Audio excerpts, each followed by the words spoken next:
안녕하세요. 예레미야를 읽어주는 남자. 이 시간에는 예레미야 27장부터 33장까지 살펴보도록 하겠습니다. 자, 27장.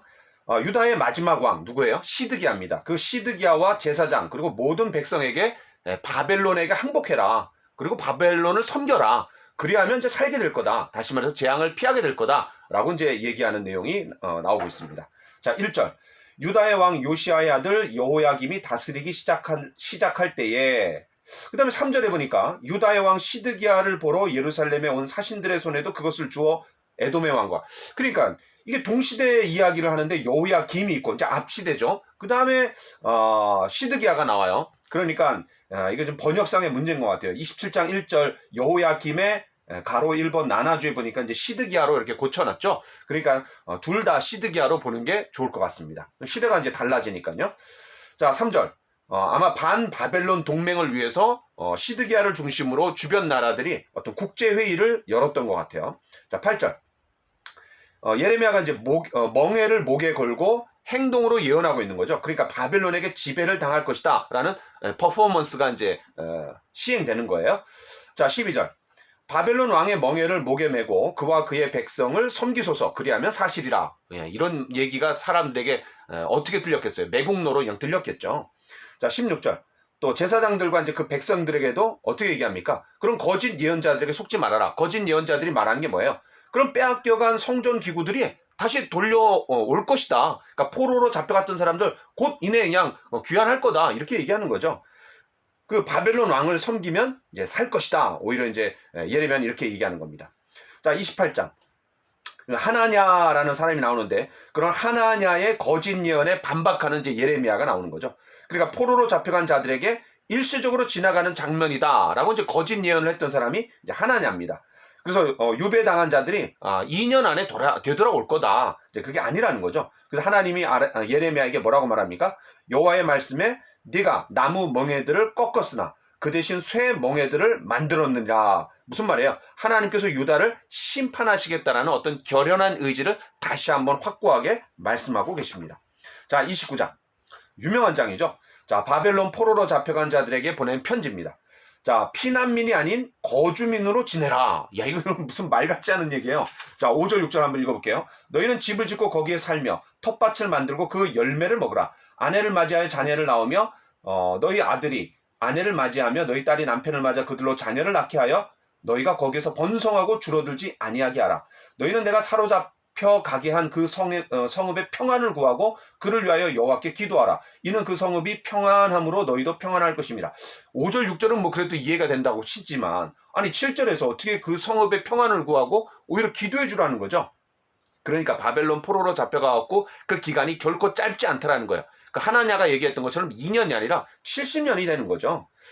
자, 바벨론 지역에 살던 그런 아브라함이 예루살렘 쪽으로 왔다가 이제 반대 상황이 되는 겁니다. 그래서 이제 예루살렘에서 바벨론으로, 이런 표현이 계속해서 나옵니다. 여러분 1절에서도 예루살렘에서 바벨론으로, 자, 그 다음에 4절에서도 예루살렘에서 바벨론으로, 그 다음에 20절에서도 예루살렘에서 바벨론으로. 그러니까 그 갈대아 우르가 바벨론 지역이잖아요. 그죠? 갈대아라는 말이 이제 바벨론 지역이에요. 거기에 있던 아브라함이 가나안 땅으로 왔는데 이제 다시 가나안 땅에 살고 있었던 사람들이 바벨론으로 포로로 이제 잡혀가는 그런 정반대 상황이 이제 그 상황이 연출이 되는 거예요. 자, 그다음에 이제 7절에 우리가 아까 읽었지만 거기서 오래 살 뿐만 아니라 어떻게 하라는 겁니까? 바로 선교사적인 삶을 살라는 거죠. 무슨 말이에요? 그 성읍의 평안을 구하고 그를 위하여 하나님께 기도하라. 그러니까 열방을 축복하는 도구가 되라. 이런 말입니다. 자, 그 다음에 이제 10절에 보니까 여호와께서 이와 같이 말씀하시나 바벨론에서 70년이 차면, 그러니까 70년에 대한 이야기가 25장에서도 나왔는데, 바로 이제 29장에서도 70년이 나오는 거죠. 야, 요게 이제 왜 중요하냐면 25장과 29장의 70년 때문에 다니엘서로 한번 가보겠습니다. 다니엘서 9장 1절. 메대 족속 아하수에로의 아들 다리오가 갈대아 나라 왕으로 세움을 받던 첫 해, 곧 그 통치 원년에 나 다니엘이 책을 통해 여호와께서 말씀으로 선지자 예레미야에게 알려주신 그 연수를 깨달았나니 곧 예루살렘의 황폐함이 몇 년이에요? 70년 만에 그치리라 하신 것이라. 그러니까 예레미야 25장과 29장을 통해 갖고 70년 후에 고토로 돌아오게 해주겠다. 이걸 이제 확인한 거죠. 그러면서 다니엘이 어떻게 합니까? 이제 돌아가는구나. 흥분하고 좋아하는 게 아니라 죄를 뒤집어 쓰고 하나님 앞에 이제 유다 민족의 죄를 놓고 이제 회개 기도하는 내용이 나오고 있는 거죠. 9장에 다니엘서 9장이에요. 자, 11절. 여호와의 말씀이니라 너희를 향한 나의 생각을 내가 아나니 평안이요 재앙이 아니니라 너희에게 미래와 희망을 주는 것이니라.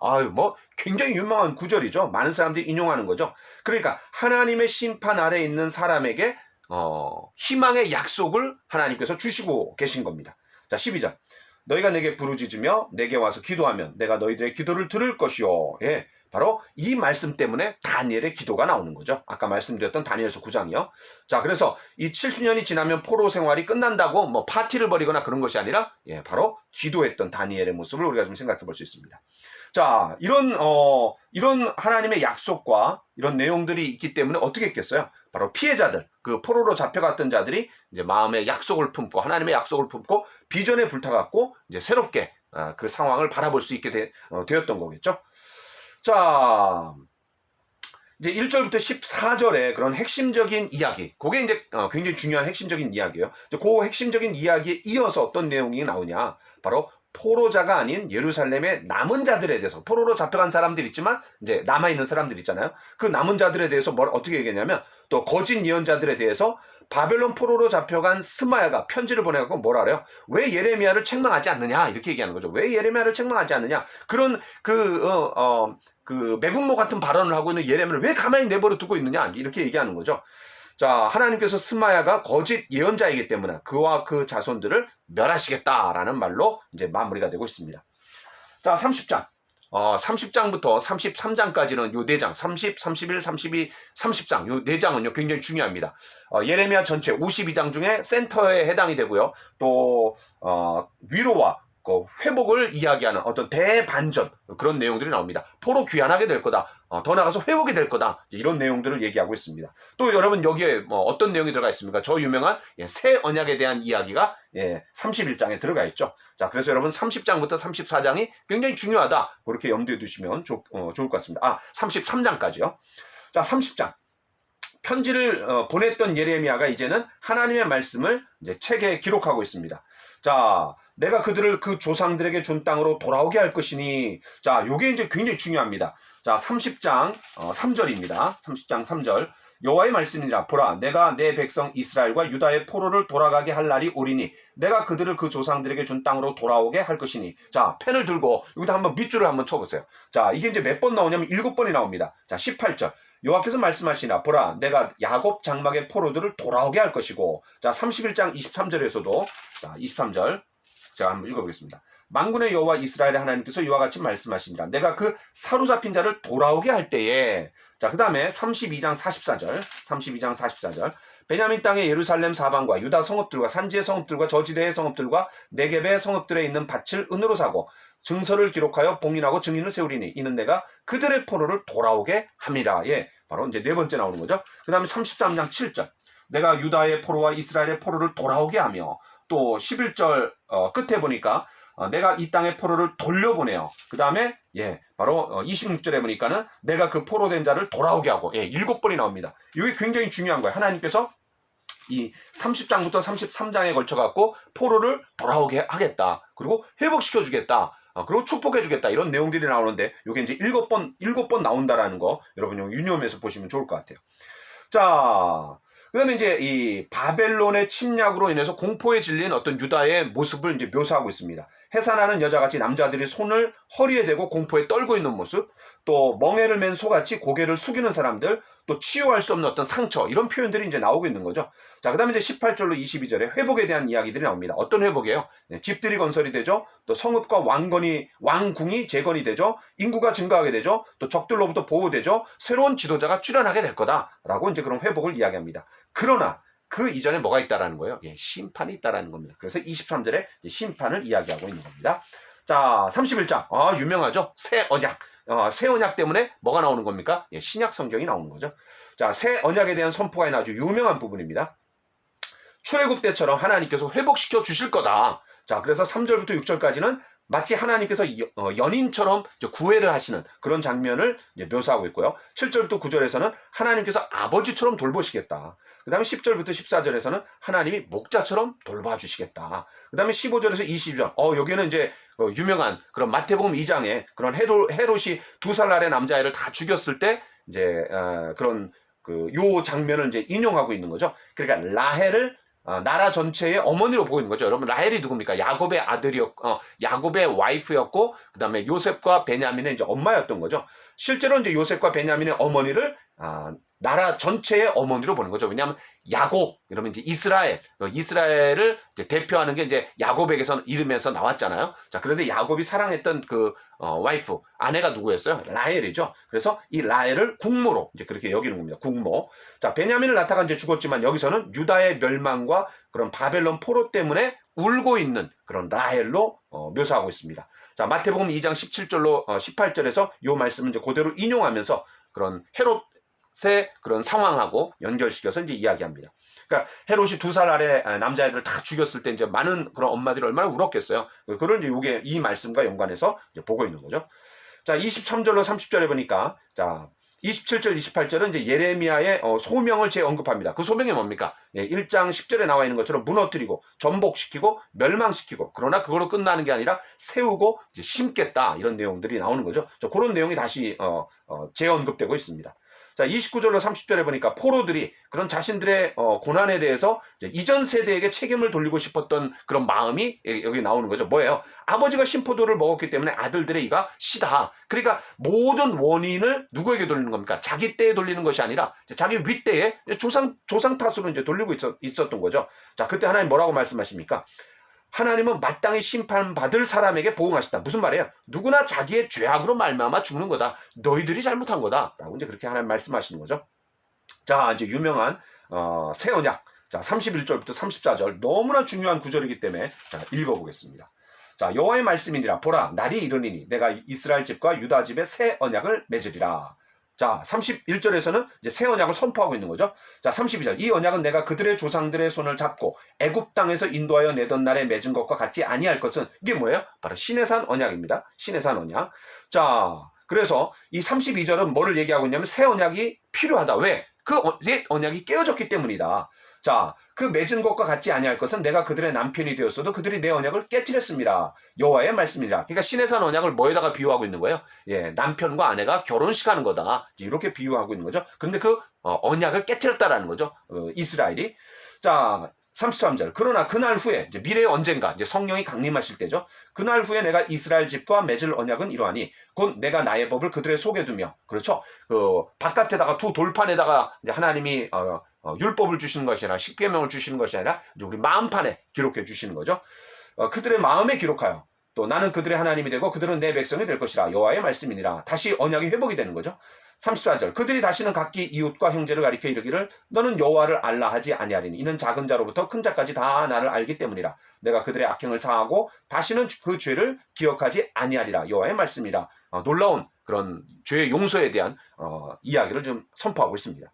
자, 그래서 정리하면 31절은 이제 새 언약을 선포하고 있는 거고, 그 다음 32절은 그런 새 언약이 필요한데 왜 필요하냐? 옛 언약이 깨어졌기 때문이다. 그 다음 이제 33절에서는 그럼 그 새 언약의 내용이 뭐냐? 이제 이걸 설명했고, 이제 마지막 그 새 언약의 결과가 뭐냐? 바로 34절에서도 이야기하고 있습니다.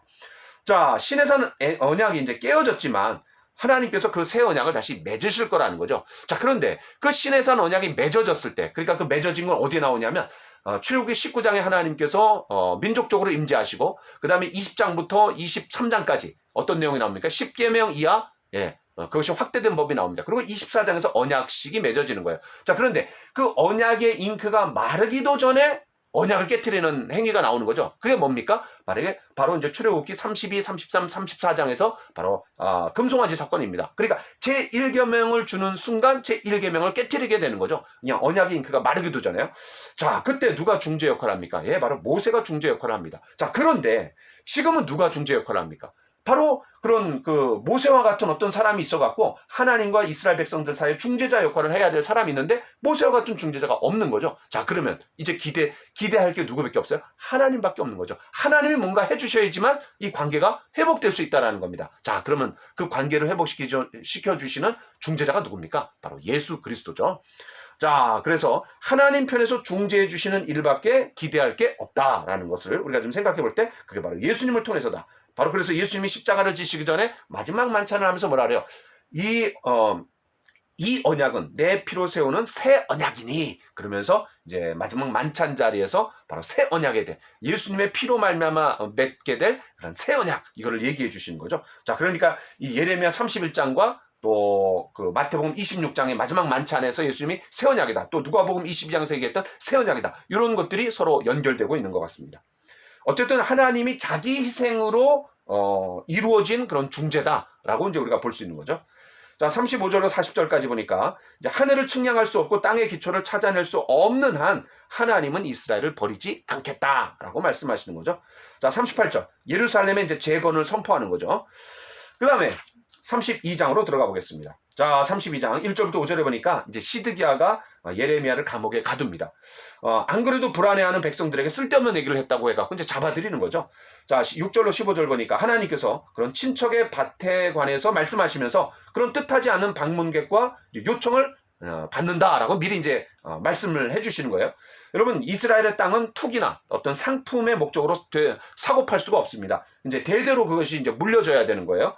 그러니까 빚을 져서 땅을 팔더라도, 만약 이제 그런 일이 혹시 있더라도 그게 이제 50년이 되면 희년 때 되돌려지는 거고, 그 이전에라도 이제 기업 무르기를 통해 갖고, 여러분 이제 룻기에 보면 보아스가 기업 무르기를 하잖아요. 기업 무르기를 통해 갖고 다시 친척이 구입해주고 그렇게 이제 하는 그런 제도화된 법이 있는 거예요.